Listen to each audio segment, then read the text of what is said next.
नमस्कार मित्रांनो, लाडकी बहीण योजनेची के-वाय-सी कोणत्या महिलांनी करू नये आणि लाडकी बहीण योजनेची जो काही पुढील हप्ता आहे, तो के-वाय-सी झाल्यानंतर येईल का? या के-वाय-सी करण्या येईल आणि इतरही जे काही प्रश्न आहेत, जसे की काही लोकांना वाटतं की के-वाय-सी सध्या करू नये, बायोमेट्रिक पद्धती के-वाय-सी सुरू होणार आहे. असे वेगवेगळे जे प्रश्न आहेत, त्यांचे उत्तर आजच्या व्हिडिओच्या माध्यमातून आपण समजून घेणार आहोत. तर सगळ्यात महत्त्वाचा जो पहिला मुद्दा आहे की के-वाय-सी कोणी करायची नाही आहे.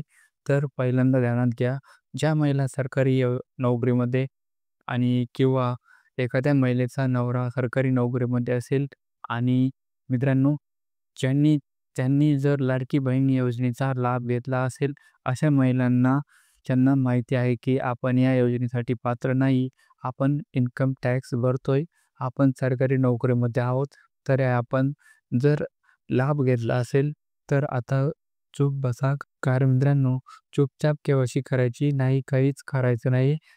झाकली मूठ सव्वा लाखाची. कारण होईल काय बघा, जर तुम्ही आता के-वाय-सी केली, तर तुमचं आधार कार्डवरून किंवा तुमच्या पतीच्या आधार कार्डवरून ही गोष्ट निष्पन्न होते, की तुम्ही सरकारी नोकरीमध्ये आहात किंवा तुम्ही इन्कम टॅक्स भरता आहात. मग आता तुम्ही पात्र नसताना लाभ जर घेता असेल, तर तुमच्याकडून वसुली होऊ शकते. त्यामुळे ही गोष्ट ध्यानात ठेवायची आहे. आता काही लोक म्हणतील, की आम्ही इन्कम टॅक्स भरतोय, पण झिरो भरतोय, तर तुम्ही के-वाय-सी करू शकता. काही हरकत नाही.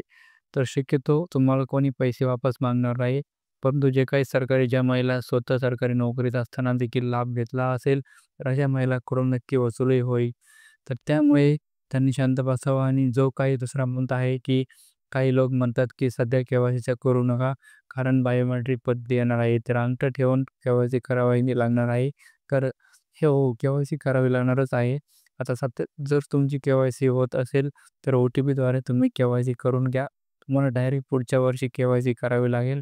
परंतु ज्या महिलांच्या आधार कार्डला मोबाईल नंबर लिंक नाही, अशा लोकांसाठी लवकरच एक नवीन अपडेट येईल, ज्यामध्ये तुम्हाला बायोमेट्रिक पद्धतीने के-वाय-सी करावी लागेल आणि ही बायोमेट्रिक पद्धत जी के-वाय-सी असेल, ती तुम्हाला घरबसल्या करता येणार नाही. त्यासाठी तुम्हाला कुठल्याही ग्रामपंचायतमध्ये आपले सरकारी सेवा केंद्र असेल किंवा सी-एस-सी सेंटर असेल किंवा अंगणवाडी सेविका असेल, अशा ठिकाणी ही सुविधा उपलब्ध करून देण्यात येईल. परंतु कोणत्या परिस्थितीमध्ये ज्यावेळी तुमचा आधार कार्डला मोबाईल नंबर लिंक नसेल, आता ज्या ज्या महिलांना आधार कार्डला मोबाईल नंबर लिंक नाही आहे, त्यांनी के-वाय-सी करण्यात कशी करायची सरळ आहे. तर तुम्ही एकदा अगोदर तुमच्या आधार कार्डला मोबाईल नंबर लिंक करा आणि नंतर के-वाय-सी करा. सध्या के-वाय-सी सुरू आहे. फक्त वेबसाईटवर थोडा प्रॉब्लेम असल्यामुळे बऱ्याचदा ओ-टी-पी जात नाही.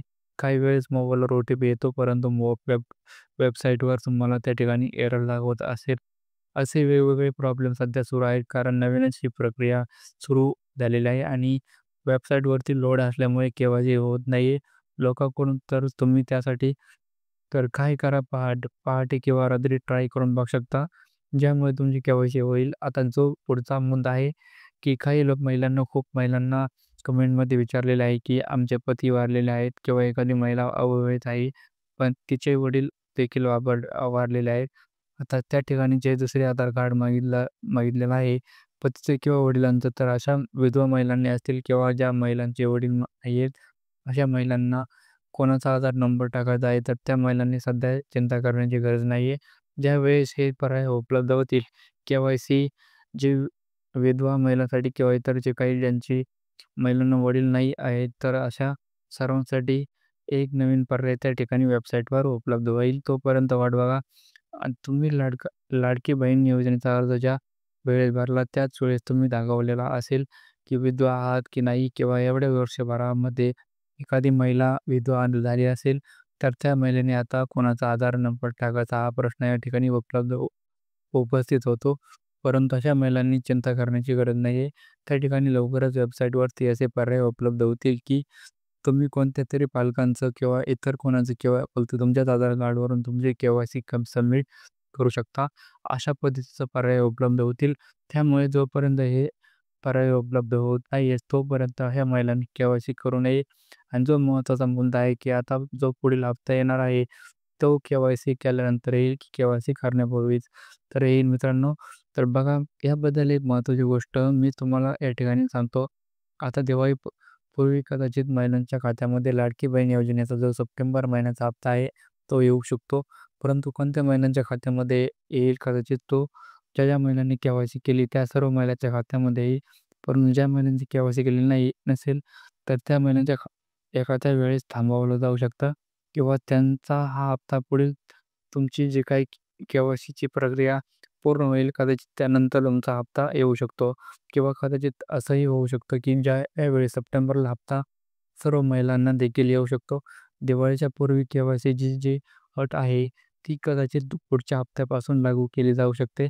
त्यामुळे ह्या ज्या गोष्टी आहेत, त्या तुम्ही ध्यानात ठेवायच्या आहेत आणि अशाच महत्त्वाच्या व्हिडिओसाठी तुम्हाला आपल्या चॅनलला सबस्क्राईब करून ठेवा. धन्यवाद मित्रांनो. पुन्हा भेटूया अशाच एका नवीन व्हिडिओमध्ये.